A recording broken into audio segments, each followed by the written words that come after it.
સુરત શહેરમાં નાયબ મુખ્યમંત્રી હર્ષ સંઘવીની ઉપસ્થિતિમાં અનોખો ઉપહાર વિતરણ કાર્યક્રમ યોજાયો, જેમાં તેમને વર્ષ દરમિયાન મળેલ ભેટ સોગાદોનું કાર્યક્રમમાં ડ્રો દ્વારા વિતરણ કરવામાં આવ્યું. હર્ષ સંઘવીએ ચૂંટાયેલા પ્રતિનિધિઓને ટકોર કરતા કહ્યું કે મગજમાં કોર્પોરેટર હોવાનો ભાર રાખવાને બદલે લોકોના દિલમાં સ્થાન મેળવવું વધુ મહત્વ છે. કાર્યકર્તાઓને સંબોધતા જણાવ્યું કે નાગરિકો સાથેનું તોછડાઈભર્યું વર્તન એ સૌથી મોટું પાપ છે અને જનતા 5 વર્ષે તમામ વ્યવહારનો હિસાબ કરે જ છે. મને મળેલા લોકોનો પ્રેમ તમારા સુધી પહોંચવાનો આ પ્રયાસ છે. તેમ કહી વ્યવસ્થાને કારણે ક્યાંક ઓછું મળાયું હોય તો તે બદલ નાયબ મુખ્યમંત્રીએ માફી પણ માંગી. Bureau report, daily India TV, Surat. બોલો ભારત માતા કી જય. ભારત માતા કી જય. ભારતીય જનતા પાર્ટી મજૂરાવ વિધાનસભાના સૌ પરિવારજનોને હું બે હાથ જોડીને વંદન કરીને તમને સૌને આ ભવ્ય વિજેતા બનવા બદલ અભિનંદન આપવા માંગુ છું.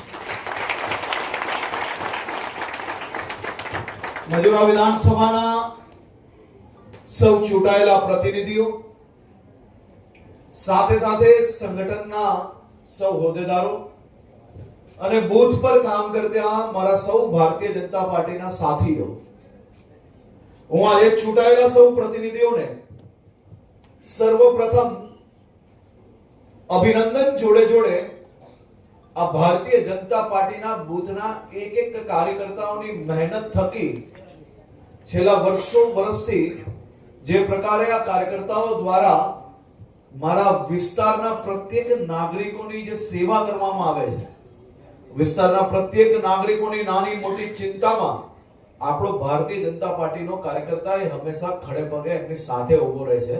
ત્યારે હું ધારાસભ્ય હોઉં કે કોર્પોરેટર હોય, આ બધા જ લોકોને મત મળવાનું કારણ એ ભારતીય જનતા પાર્ટીના બૂથના પ્રમુખો અને બૂથના કાર્યકર્તાઓ. કોર્પોરેટર તમે સૌ બની ગયા, 5 વર્ષ તમારી ટર્મ બી ચાલી જશે. હવે આ 5 વર્ષ દિલથી લોકો જોડે જોડાવવું કે મગજ પર કોર્પોરેટર બનવાનો ભાર લઈને ફરવું એ તમારા સૌના હાથમાં છે. આ ભારતીય જનતા પાર્ટીના અનેક કાર્યકર્તા એવા છે. હું 26 વર્ષની મારી ઉંમર હજી પૂર્ણ થઈ હતી, 27 શરૂઆત થઈ હતી ને મને પહેલી ચૂંટણી લડવાનો અવસર પ્રાપ્ત થયો. અહીંયા બેઠેલા સૌ વડીલો છે ને, એ મારી ઉંમર કરતા વધારે સમયથી ભારતીય જનતા પાર્ટી અને સમાજ સેવાની અંદર જોડાયેલા હતા. એ સૌ લોકોએ ખભે બેસાડીને મને એ ચૂંટણી લડાવી.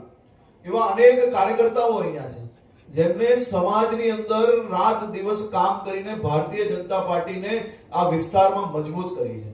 એવા સૌ વડીલોના માર્ગદર્શન જોડે અને સાથી કાર્યકર્તાઓને લાગણીપૂર્વક મગજમાંથી બહાર છે ને, આજે ચૂંટાયેલા પ્રતિનિધિ બની ગયો, જો કોર્પોરેટર બની ગયો, હું વિસ્તારનો આમ, આપણે કોઈ સાહેબ નથી બન્યા.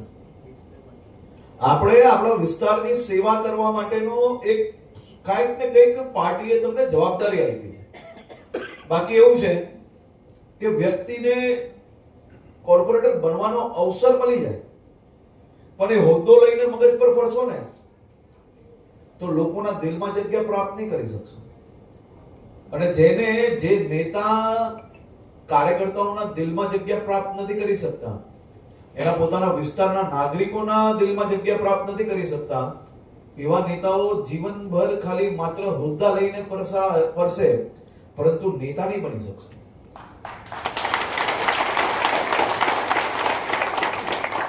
કામ જરૂરી નથી કે બધા થઈ જ જાય, જરૂરી નથી કે તમે બધા જ લોકોને સમાવેશ કરી જ શકો, પરંતુ પાર્ટીનો કાર્યકર્તા કે વિસ્તારના કોઈ નાગરિકો એ કોઈ બી નાનો મોટો વિષય લઈને આવે અને જો તમે એની જોડે તોછડાઈથી વાત કરો તો આનાથી મોટું પાપ કોઈ છે જ નહીં. સામાન્ય નાગરિકોની અપેક્ષા સામાન્ય નાગરિકોનો હક છે. જો ચૂંટાયેલા પ્રતિનિધિ આપણે બનવું હોય, કોર્પોરેટર બનવું હોય, તો અડધી રાત્રે બી પાણી, ગટર લાઈન કે સ્ટ્રીટ લાઈટ બંધ છે એના માટે ફોન આવશે. સવારે 4 વાગે બી ફોન આવશે અને એ ફોન ઉચકીને જો હસતા મોડે તમે એ નાગરિકની મદદ ના કરી શકતા હો તો મહેરબાની કરીને આ ફિલ્ડની અંદર આપણે રહેવું ના જોઈએ.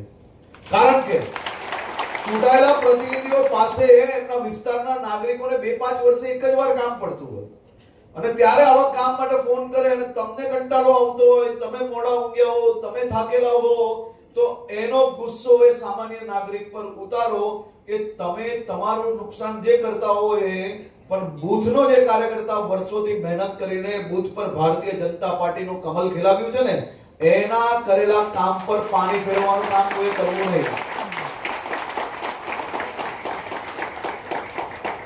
મને આશા છે કે મારા બધા જ સાથીઓ આ ભારતીય જનતા પાર્ટીના પાયાના કાર્યકર્તાઓ દ્વારા મારા તમારા જેવા અનેક લોકોને ખભે બેસાડીને મોટા જ્યારે બનાવ્યા છે તો એમને વધુમાં વધુ સાથે રાખીને એમના માર્ગદર્શન જોડે યુવાનોની શક્તિ વધુ આગળ વધે તેવી શુભકામનાઓ બધાને આપવા માંગુ છું.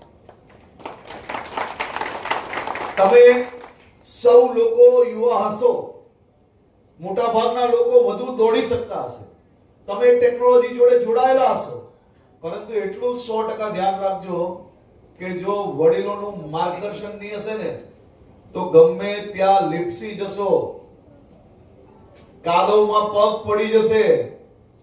એના બદલે સૌથી સારો રસ્તો છે જેમને વર્ષોથી વિસ્તારનો અનુભવ છે, રાજનીતિનો અનુભવ છે, સમાજ સેવાનો અનુભવ છે, એવા વડીલોને સાથે રાખીને આશીર્વાદ લઈને દોડવાનું કામ કરશો. કોઈ નાના નહીં થશો, ઉપરથી દિલમાં જગ્યા પ્રાપ્ત થશે. તો બધા જ ચૂંટાયેલા પ્રતિનિધિઓને ફરી એકવાર મગજ પર કોર્પોરેટરનો બહુ ભાર નહીં રાખતા.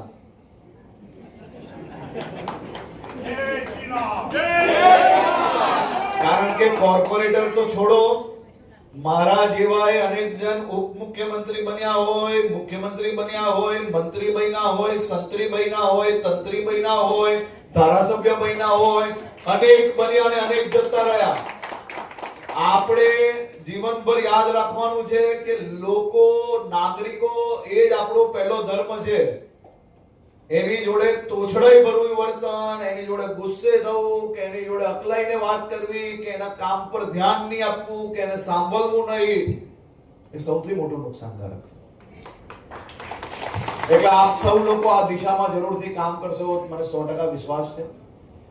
આપણે સૌ લોકો એક એવી પાર્ટીના કાર્યકર્તા છે જે પાર્ટી હંમેશા લોકોનું ભલું કરવાના વિચાર જોડે સૌ લોકોને એક સાથે રાખીને રાજ્યનું ભલું થાય, દેશનું ભલું થાય એ દિશામાં કામ કરતી પાર્ટી છે.